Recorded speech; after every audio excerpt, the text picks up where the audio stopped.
Ladies and gentlemen, I bring forth to you a very important question.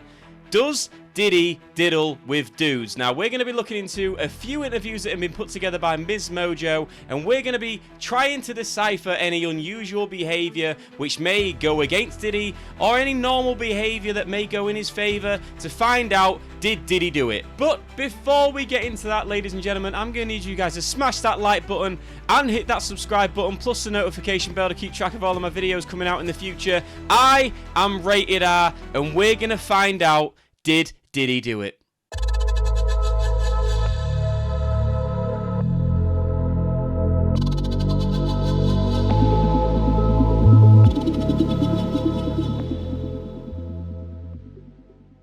Welcome to Ms. Mojo, and today we're rewinding several interviews that retroactively left us asking, what did Diddy say? You're gonna hear about my party, they're gonna be shutting them down, they're gonna probably be arresting me, doing all types of crazy things just because we wanna have a good time.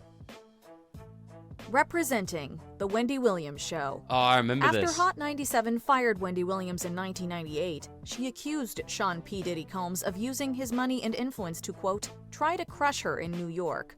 Almost 2 decades after their beef started, Williams welcomed Diddy onto her talk show, seemingly on good terms. Yeah, this was awkward. I know I pissed a lot of people off, including you. Mm-hmm. But this is a full circle moment, everybody. Yes. Get into adult conversation. This is full circle. Yeah. While Diddy presents himself as someone who's matured into a role model, several moments are now traced with irony. Williams inquires about Diddy's lifestyle and the people he surrounds himself with, asking if they, quote, violate him. She meant financially, but her phrasing proved prognostic. You threw a house party and I got the footage, okay? Look at this. Now, who has this many people at their house? Puff and that is a lot of Sean, people. Diddy, what do I call you? Duty. I certainly like how this was meant to be like a reconciliation episode for Wendy Williams, and she just went in on Diddy, calling him Duty and all that shit. And at the end of the day, look, Diddy is a massive star. He's going to have loads of guests at his party. It's what was going on behind closed doors that has us all a bit concerned. I mean, what on earth do you need 1,000 bottles of baby oil for? What are you trying to be, a fucking massage therapist? You trying to build a slip and slide in your house? What the fuck is going on, Diddy? Maybe he's trying to set up some, like, booby trap at the bottom of the stairs just in case anyone tries to, like, run out the house and slip and sliding all over the fucking place, like... Defending Justin Bieber, Access Hollywood. The allegations against Diddy have made people reassess his relationships with several young proteges, including Justin Bieber. Diddy's 48 hours with Bieber in particular isn't as cool as it seemed in 2009. Where we hanging out and what we doing, we can't really disclose, but it's definitely a 15-year-old's dream. Although Diddy is in trouble with the law now, Diddy. the position... The only way that sentence gets any worse is if he said, wet dream. The fact you said those 48 hours are a 15-year-old's dream, and you can't disclose the information of what's going on within that time, I'm getting the word nonce. I cannot imagine this footage getting used to Diddy's advantage within the trial, especially if they bring Justin Bieber on the stand and say, look, where did Diddy touch you? In late 2023, shortly before Cassie Ventura filed her lawsuit against Diddy, the rapper sat down with Jimmy Kimmel.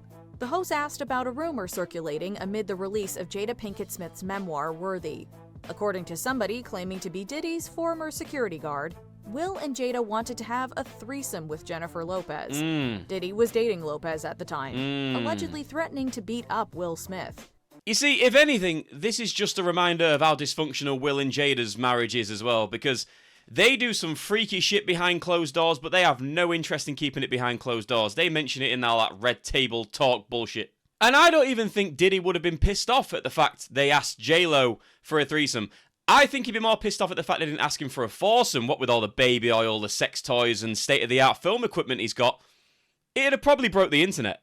And I think it's absolutely amazing that after all of this speculation and everything they've gone through, Will and Jada are still happily married. Even after Jada tripped and fell on her son's friend's penis, they are still together, so strong.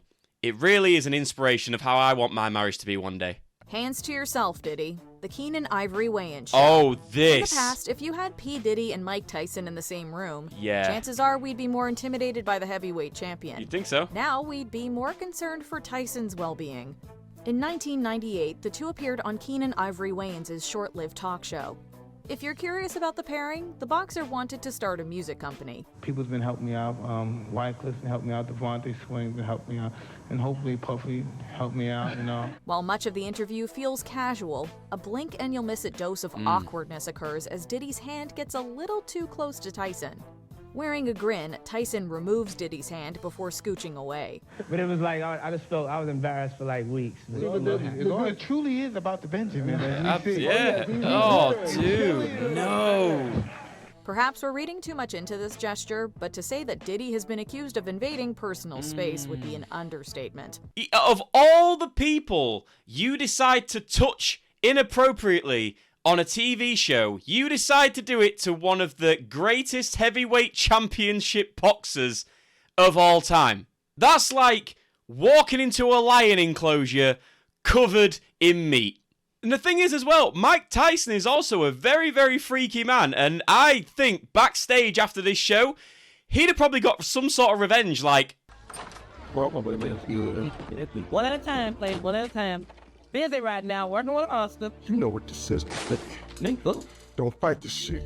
Oh, for shit. Let it happen. Let it happen. You don't.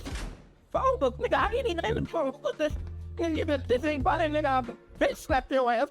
Come on, man. 73 Questions with Sean Diddy Combs. Vogue. This. Vogue's 73 Questions series allows viewers to connect with celebrities on a more personal level. Yeah, this is dodgy now. Admittedly, a lot of these interviews are presented through a rose-tinted lens. Nowhere is that more apparent than in Diddy's interview. Love, how do you describe yourself? I'm vivacious, eccentric, and I'm a Scorpio.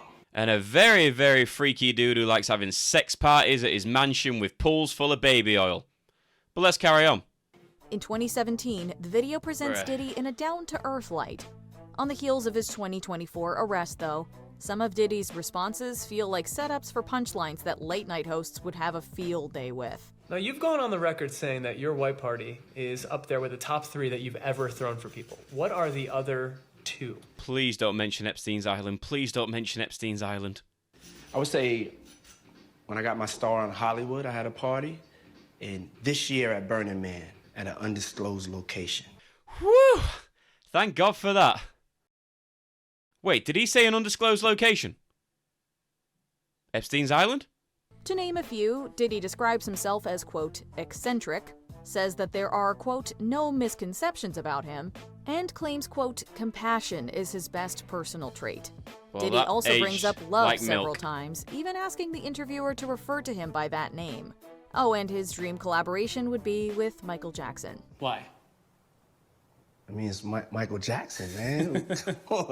Who wouldn't? You know, he might not be able to collaborate with Michael Jackson now for obvious reasons, but when his trial's over, he might be able to collaborate with his new cellmate, R. Kelly. The Princes and Puffy, The Graham Norton Show.